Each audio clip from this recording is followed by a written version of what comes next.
Okay. Hi, I'm Jonathan Hill with Express Appliance, and I wanted to give a brief overview of how to remove the shell or covering to a Whirlpool washer. This also would include certain models of Kenmore washers also.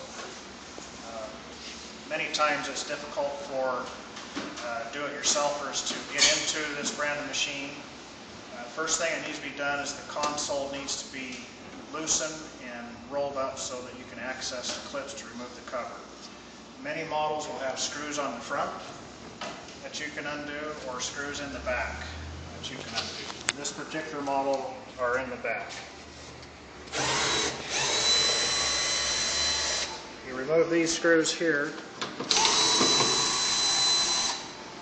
It will allow the cover to easily come up to where you can access your clips inside. You'll undo your harness to the lid switch assembly, and then you can pop your clips.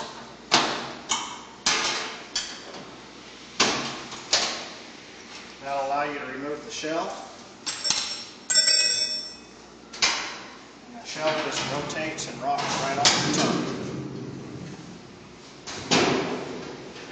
That'll allow you to access different parts such as your pump, motor, and the motor cover.